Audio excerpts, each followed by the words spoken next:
Esse é o Ancapsu e nós vamos falar agora sobre a reação à decisão do STF de ontem, né? Eu falei ontem no vídeo meu, o vídeo sobre bolo de cenoura com calda de chocolate, eu falei sobre a decisão do STF de censurar a internet no Brasil, uma decisão absurda, uma insegurança jurídica monstra, e nós vamos falar aqui nesse vídeo agora sobre a reação das empresas de tecnologia, da Meta, da Google e também de pessoas a essa crítica. Tá? É lógico, eu não preciso dizer que o pessoal da direita, os libertários, estão injuriados com isso, todo mundo criticando, mas tem pessoas mesmo que não são a direita que estão vendo o problema que é esse tipo de coisa, né? O pessoal da área técnica, que sabe o que é a internet, está percebendo o tamanho do problema que está se criando com essa censura.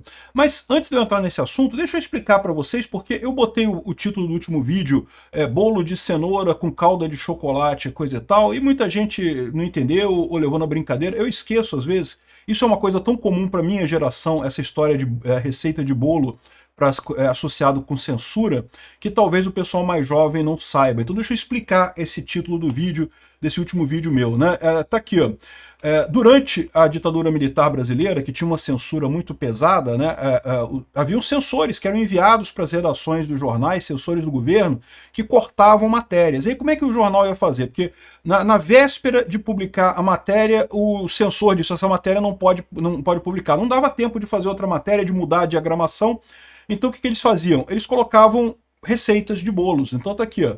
O ministro renunciou, aqui está a explicação. Então ele tem aqui o caso da renúncia do ministro, e depois tem uma área aqui, ó, de doces, bombom especial, bombom de coco, como fazer bombom de coco, bombom mineiro, e né, não sei o que, uma lata de leite, não sei o que lá, ou seja, isso daqui é a receita de bolo que eles colocaram para ocupar o espaço de parte da notícia que foi censurada pelo censor do governo. Essa matéria aqui específica foi no dia 12 de maio de 1973, no auge da ditadura, né? Aqui, ó, outra coisa aqui, ó, outra página aqui do Estadão. É uma página fazendo críticas de cinema. Isso aqui é propaganda, tá? Mas aqui, ó, aqui seria outra notícia. Tá aqui, ó, frango com laranja, patê de anchovas, bife com bacon e queijo, frango com laranja. Ou seja, um jornal. E chegou a ter casos na primeira página do Estadão. Deixa eu ver se eu acho aqui um caso desse da primeira página do Estadão aqui. Em que, aqui não tem, mas chegou a ter casos na primeira página em que, notícia urgente de hoje, bolo de chocolate, junte ovos e leite, não sei, eu nem sei como é que faz bolo, mas enfim, ele passa a receita. Então é por isso que foi a brincadeira que eu fiz com o meu vídeo. Se você não entendeu, você sabe agora, porque a censura usava isso na época da ditadura militar, de botar receita de bolo. Era um absurdo a censura naquela época e continua sendo um absurdo a censura hoje. É um dos temas que a gente vai falar aqui. Essa notícia foi sugerida por Carlos, apelido censurado pelo STF CIED e várias outras pessoas. Obrigado aí ao pessoal que sugeriu notícias lá no nosso site, no visãolibertaria.com, e obrigado a você que está assistindo o nosso vídeo. Se você gosta do nosso conteúdo, por favor, deixe o seu like e se inscreva aqui no canal, né? Pois bem, então vamos ver aqui exatamente como é que foi a reação, né? Eu já falei tudo sobre o decreto, é horrível, é terrível, já falei no último vídeo, e a reação, né? Pois bem, as Big Techs, por enquanto, tiveram uma reação bastante comedida à coisa. Por quê? Porque aquilo que eu mostrei para vocês é a solução que saiu do jantar, né? Tem que ver como é que isso vai estar especificamente na decisão do STF. Existe o risco do STF ter jogado aquele negócio ali para o pessoal falar, e depois ter uma outra decisão muito pior ainda quando tiver a publicação oficial da decisão, né? Então vamos aguardar para ver o que acontece nessa história. A Meta disse que, aqui ó, estamos preocupados com as implicações da decisão do STF sobre a liberdade de expressão e os milhões de empresas que usam nossos aplicativos para crescer seus negócios e gerar emprego no Brasil. Ela coloca as duas coisas que eu falo para vocês, e eu avisei isso muito claramente. O pessoal da esquerda estava feliz da vida. Isso! Censura os bolsonaristas, STF, censura esse pessoal todo que está fazendo fake news. Eles não perceberam que essa decisão vai ferrar eles também. Os canais de esquerda vão se fuder de verde e amarelo nessa história, né? Então tá aqui, ó, estamos preocupados com as implicações tanto da liberdade de expressão, que é uma coisa, mas também com as empresas que usam os aplicativos para crescer negócios e gerar empregos no Brasil. Enfraquecer o artigo 19 do Marco Civil da Internet traz incertezas jurídicas e terá consequências para a liberdade de expressão, inovação e desenvolvimento econômico digital. De novo, a rede social é o futuro, meu amigo. A internet é o futuro. Esquece. Essa história de censura, isso é coisa do passado. E eu falo, eu sou mais radical nisso, eu reconheço. Eu acho que propriedade intelectual é coisa do passado. Acabou, não existe mais. Esquece. Monte o seu modelo de negócio sem contar com propriedade intelectual, porque não existe mais. E muitas outras inovações estão vindo. E aí você tem uma opção. Você pode se agarrar ao passado, querendo, não, que não vai, porque está errado, essas modernidades de hoje, está tudo errado, não pode, que é o que o STF está fazendo. E isso vai fazer o quê? Vai atrasar o Brasil, vai levar o Brasil ao atraso, sem ter absolutamente nenhum ganho, porque é inevitável caminhar nesse sentido, né? Bom, o Google também expressou preocupação com o novo cenário jurídico. A empresa afirmou que analisa os desdobramentos das decisões, em especial a ampliação dos casos de remoção mediante notificação. Isso daqui tem um ponto que eu acho que é muito importante, eu não cheguei a mencionar ontem, mas uma coisa que eles não colocaram, pelo menos naquele trecho ali, é a importância de que quem for fazer a notificação tem que estar completamente identificado e o nome dessa pessoa que fez a notificação tem que ser passada para a pessoa que foi reclamada de forma que ela possa exigir prejuízo daquela pessoa, porque isso é o que impediu uma onda enorme de apagões na internet e na Europa, tá? Imagina a seguinte situação, hoje em dia, pela decisão do STF, qualquer pessoa pode virar e falar assim, eu não gosto do Ancapsu, aquela barba dele é muito feia, isso é crime de ódio, censura a página do Ancapsu. Aí o que vai acontecer com o Google? Para o Google é muito arriscado para ele não aceitar essa notificação, porque né, ele passa a ser responsável, corresponsável comigo nessa história. Então, qual que é a tendência dele? Ele vai lá e tira o meu canal. É uma coisa que o Google pode fazer. Só que meu canal não tem nada de errado. Eu faço muitas críticas ao governo aqui, é verdade. Chamo o Xandão Cabeça de Piroca de Xandão Cabeça de Piroca. Chamo o Flávio Dino Gordola Rocambole do Inferno de Gordola Rocambole do Inferno. Mas fora isso, eu não faço nenhuma crítica, nenhum ato antidemocrático, nenhum discurso de ódio aqui. Então, se a pessoa que fizer essa notificação ao Google botar todos os nomes dela, todo o registro dela, coisa e tal, eu não vou fazer isso, tá? Porque eu não acredito em justiça. Mas outros, entendam, canais em geral podem entrar na justiça contra essas pessoas, né? E aí, foi isso que segurou lá na Europa. Lá na Europa, quando o pessoal começou a fazer denúncia em massa, imediatamente fizeram. Tão logo foi aprovada aquela lei lá na Europa, um monte de sindicato, de associação de morador, esse pessoal da esquerda, começou a fazer um monte de notificação em massa para derrubar páginas de direita. Aí o que o pessoal faz? Só que a lei lá, o cara tem que botar o nome dele, endereço, toda qualificação completa para fazer a reclamação, para fazer essa notificação aqui para remoção de conteúdo. E aí isso tudo é repassado para a empresa, ou para o site, ou a pessoa que foi censurada. Então a pessoa que foi censurada tem lá o motivo e coisa e tal, e aí ela tem a opção de ela entrar na justiça e exigir a reparação por aquela notificação indevida. Aquela notificação foi indevida, não tinha crime de ódio na página da pessoa, não tinha problemas de fato na página da pessoa, então aquela pessoa agora é responsável por todo o prejuízo que você transcorreu nesse momento. Isso aqui no Brasil não resolve o problema. O que a esquerda vai fazer imediatamente? Vai pegar um monte de gente jovem que não tem patrimônio nenhum e vai entrar na justiça. A única coisa que você pode fazer nesses casos é responsabilização civil. Se a pessoa não tem dinheiro, fica aquela história de você penhorar as cuecas da pessoa, né? Vai penhorar as cuecas da pessoa, o que vai fazer, né? Mas no final das contas, você faz essa ação de forma que você evita, gera alguma punição para a pessoa, pelo menos já vai ficar enroscada pro resto da vida com o nome dela sujo, já vai começar a vida dela com o nome sujo na rede, né? Enfim, essa daqui é a situação que eles estão fazendo aqui no Brasil, que eu acho que vai dar uma merda federal aqui, justamente por quê? Porque o STF não entende do que ele está falando, né? Esse é outro problema, né? O pessoal falando aqui tem a repetição, mas é basicamente a mesma coisa. Por enquanto, as empresas estão aguardando a decisão oficial, aquilo que saiu ontem foi uma decisão, mas ainda não é oficial, não é publicada no diário lá na Justiça. E certamente vão colocar os times delas para avaliar isso daí e vão tomar a decisão. A gente não sabe qual vai ser a decisão em termos de mudança de atitude dessas empresas aqui no Brasil, né? Bom, tem um monte de gente criticando isso daí, né? E, por exemplo, o Ivanildo III, que é um libertário, está falando aqui, ó, que o Brasil é o único país do mundo no qual a Suprema Corte se acha no direito de produzir soluções, né? A Corte falou isso aqui, ó, produzimos uma solução. Justiça não é para produzir solução. Isso aí é a cargo do judiciário. Isso mostra que o STF sabe que está invadindo competência do legislativo, né? É o executivo e o legislativo que tem que fornecer soluções para os problemas do Brasil. E eles têm esses elementos justamente porque você vota nos deputados. Então os deputados são o seu representante em tese, tá? Se funciona ou não essa história é outra coisa, mas em tese eles são seus representantes, então vão decidir as soluções para resolver os problemas do Brasil. Judiciário não é para resolver solução, né? No momento que bota que a Suprema Corte reproduziu uma solução, estão confessando que invadiram seara do judiciário, né? O Ayoub falou aqui também, muito engraçado o Ayoub aqui. O Ayoub, vocês sabem, ele não é de direita, não é bolsonarista, não é nada. Ele é técnico da área de... Eu não sei se ele é de esquerda, talvez seja de esquerda, talvez seja até lulista.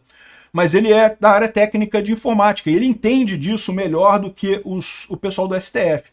Aí ele coloca aqui a brincadeira: o brasileiro é um povo sem memória, criticam muito o STF, mas se perguntar, ninguém lembra qual juiz votou na última eleição, né? É lógico que ele está fazendo uma brincadeira com o fato de que juízes não são eleitos no Brasil. Ou seja, esse é o absurdo, né? Ou seja, isso deveria ser feito no legislativo, no Congresso, porque cada um votou no deputado, você pode gostar ou não gostar do sistema, mas esse é o sistema, e os deputados que decidem o quanto vão te ferrar lá com as leis, né? É sempre ruim, mas no final das contas, pelo menos é assim que o sistema foi feito para funcionar. O juiz não foi feito para isso, por isso que ele não é eleito, ele é técnico, porque não era para ele ficar fazendo esse tipo de coisa, né? O Ayoub também traz uma preocupação aqui grande com a parte que o Toffoli está chorando. O Toffoli chorou, né, no final, né? Ridículo isso. Aqui, ó, foi um julgamento passional e não racional. Daí o choro de emoção diante do triunfo, né? Um intoxicado vê o mundo através das suas toxinas. É o que eu tenho falado aqui também. O STF não entende, eles não sabem o que está acontecendo. Tudo que eles percebem é que eles estão sendo criticados pela internet. E tem um monte de gente criticando o STF. Não é possível. Temos que calar essas pessoas. É um gabinete do ódio coordenado, nos atacando. Não, é só um monte de gente que concorda que vocês são os merda. É só isso. Não tem nenhuma coordenação por trás disso, não. É que vocês realmente são os merda. E aí um monte de gente se percebe que vocês são os merda e criticam vocês na internet. O que esse pessoal não está acostumado é com o retorno. Em toda a história da comunicação até hoje, os ministros falavam e ninguém falava de volta, ou pouquíssimas pessoas falavam de volta, né? Só pessoas grandes, bambambãs da República, conseguiam contato com os ministros.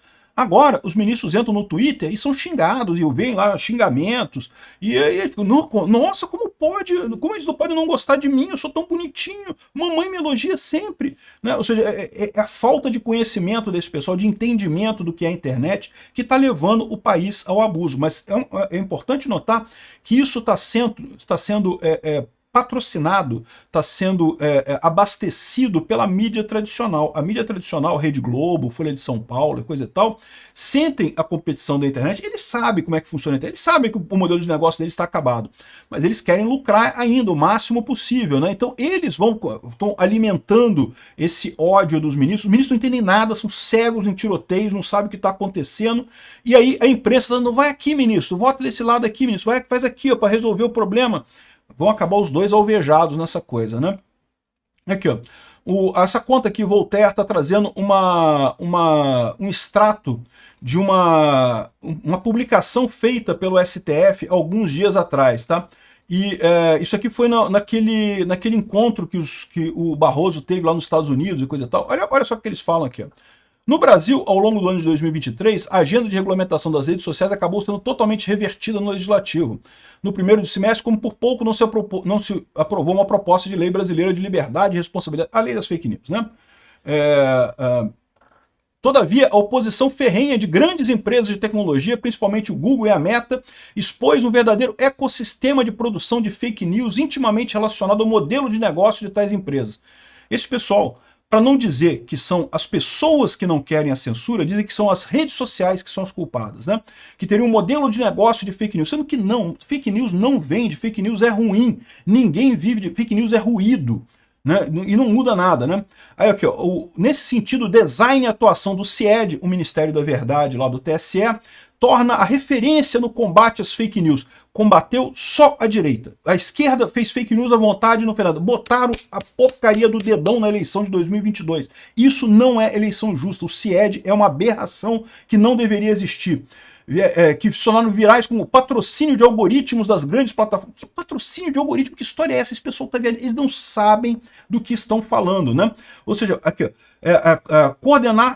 ao criar um centro dotado de ferramentas como coordenação estatal para agir contra fake news, torna-se viável implementar um verdadeiro sistema integrado que percorra todo o circuito da desinformação. Eles estão falando aqui no caso de milícias digitais, que eles têm que buscar e não sei o que lá para tentar quebrar as milícias digitais. Eles nunca encontraram nada, investigaram pra caramba, não encontraram nada, porque não existe. Não precisa de coordenação, seus idiotas. Se todo mundo concorda com aquele mesmo objetivo, se todo mundo concorda que você é um otário, não precisa as pessoas criarem um gabinete de, vamos dizer que fulano é otário, hein? Não, é porque você é um otário mesmo, porra, por isso que as pessoas estão te chamando de otário. Aqui, ó, a sedução que o extremismo exerce sobre candidaturas de partido de centro-direita. Que extremismo, cara? A esquerda que está zunindo pro outro lado, que está... Enfim, a situação é crítica e vai piorar ainda, tá? A Carmen Lúcia, olha só que coisa sintomática. Ela falou em 213 milhões de pequenos tiranos. Ô Carmen Lúcia, tirana é você. Vocês é que são os tiranos nessa história, porque vocês têm o poder de mandar um guarda armado aqui na minha casa me prender ou fazer maldade comigo ou apreender minhas coisas, né? Quem é tirano é você, Carmen Lúcia, não são as pessoas, não. Não faz sentido ter 213 milhões de tiranos, porque isso significaria que não tem tirano nenhum. Você concorda comigo? Somos todos iguais? E é exatamente isso que acontece na internet, todo mundo é igual. O máximo que eu posso fazer com a Carmen Lúcia é chamá-la de Bento Carreiro. Bento Carneiro? Como é que era o nome do... O vampiro brasileiro lá do Chico Anísio? Pois é chamar o cara de Bento Carneiro, né? O máximo que eu posso fazer é isso, é criticar ela e chamá-la de nomes ruins. Eu não posso fazer nada contra ela. Ela pode fazer contra mim. Ela pode mandar a polícia aqui em casa. Ela pode tirar dinheiro da minha conta. Ou seja, quem é tirano nessa história são vocês. Olha a idiotice que é você falar em 213 milhões de pequenos tiranos. Esse pessoal fica querendo falar à vontade? Não pode. Só as autoridades que podem falar, que tem que ter o poder de falar, porque nós somos feitos de um barro mais fino que o resto das pessoas, né? Vocês conhecem a tese do Frederic Bastiat, né? Que ele dizia que a idiotice que é você dizer que o homem é mau e, portanto, precisa de um governo para controlar o homem, porque se o homem é mau, as pessoas que estão no governo também são más. Então, ou seja, elas vão fazer o quê? Elas vão sacanear as outras pessoas. Você acha o quê? Que os políticos são feitos de um barro mais fino que o resto de nós, né? Não, é a mesma porcaria, meu amigo. É tão ruim quanto qualquer um de nós. Aqui, ó. Parar fake news é a desculpa favorita de censores desde 1275. O Cláudio Dantas está lembrando aquilo que eu já trouxe aqui em outros vídeos, que quando começou a invenção da imprensa, né, que começou a ter produção em séries de livros, mais uma vez uma situação em que a informação começou a fluir com mais facilidade, os reis imediatamente proibiram, criaram listas de livros proibidos e não sei o que lá, porque isso ameaçava os reis. Né? E qual que é a censura? Não, é porque é falsidão, é falso. Né? Temos que proteger as pessoas das mentiras, por exemplo, de que a Terra gira em torno do Sol. Não, isso é uma mentira. Deus criou a Terra no centro do universo, né? E não sei o que lá. Falar que a Terra gira em torno do Sol é um absurdo, não pode dizer isso. É fake news e não sei o que lá, né? Isso aconteceu. O Giordano Bruno ficou preso por isso, o Galileu perdeu, não sei se ele chegou a ficar preso, mas ele perdeu bens, ele foi processado pela igreja, enfim, acontece desde aquela época, meu amigo. Fake news é exatamente isso daí, né? Quem está comemorando? O governo Lula. O governo Lula está comemorando a decisão do STF. A esquerda está achando que agora o pessoal vai voltar a gastar da esquerda. Pode ter certeza, já estão preparando os grupinhos para fazer assédio contra as páginas da direita, para sair denunciando todo mundo, para sair notificando todo mundo. Infelizmente é o que vai acontecer. Vamos ver o que vai acontecer daqui para frente. Se a minha página sumir, eu vou estar no Opinion Free Market, lá no Rumble, no Odyssey e no BitChute. E vamos ver, eu estou pensando em fazer um site também para mim, botar no site Visão Libertária, não só... Hoje em dia é só o site para você colocar, solicitar notícias e coisa e tal. Eu estou pensando em talvez fazer uma mídia lá, não sei, eu estou pensando ainda. Mas eu mantenho vocês informados. A gente vai sobreviver. Isso aqui vai ser durante um tempo. Eu tenho certeza que esse é o problema do Lula. Ele acha que isso vai resolver o problema da esquerda? Não vai. Vai chegar 2026, a gente vai botar um presidente de direita, vamos botar um congresso de direita e vamos tirar esses ministros do STF e vamos acabar com essa lambança que eles fizeram aqui. É por algum tempo que a gente vai ter que aguentar essa censura. Obrigado por assistir o vídeo até o final. Além de curtir, compartilhar e se inscrever no canal, considere se tornar patrocinador com valores a partir de R$ 1,99. Clique no botão Seja Membro abaixo para saber as condições e vantagens de patrocinar o canal. Mais informações sobre o nosso projeto, visite nossos sites indicados na tela.